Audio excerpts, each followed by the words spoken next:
Hindi naalagaan ng nanay niya yung anak niya. Kaya ngayon niya na naalagaan. Kaso baligtad na. Yung anak na nag-aalaga sa ina. Oh, yun. Hindi ko na inaalaga yung anak ko. Kanina pumasok tayo dun sa tindahan, tayo lang. Ngayon napuno, kaya lumabas na tayo. Ang dami bigla.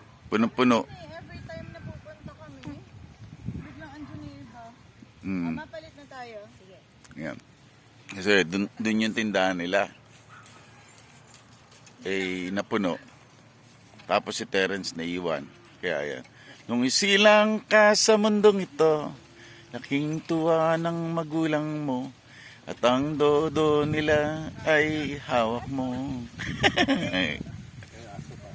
Yan. Oh. Look at the dog.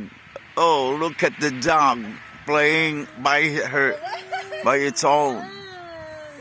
Yan. Wakya, bida, bida. Ay, mahirap na. Hindi, abutin mo muna ng paa mo tapos tsaka mo swing. Ngayon, gagamitin mo na lang yung ano. Tutulak kita eh, Bida, bida. binibidyoan ka eh. Kailangan ba itulak pa ng magulang? Di ba tinutulak naman mo na? Hila ko. Oo, nahihila raw yung ina. Oo, tutulak kita. Wait lang. O, dali. O, sige, tulak mo na yung anak mo. Yung hindi mo nagawa ng bata siya. Tapos tulak mo si Terence. O, mamaya tutulak ko si Terence dun sa buhangin. Ay, oo. Ano ko kaya ni Papa? Ano mo yan? Ang bigat mo. 1, 2, 3. Iswing mo. Ang tamad mo eh. Sa bawa. Pag ganyan ko.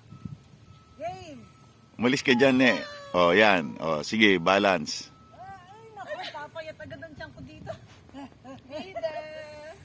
O, yan. Ang sarap maging bata. Bida. Ano naman nanay mo? Naglalaro.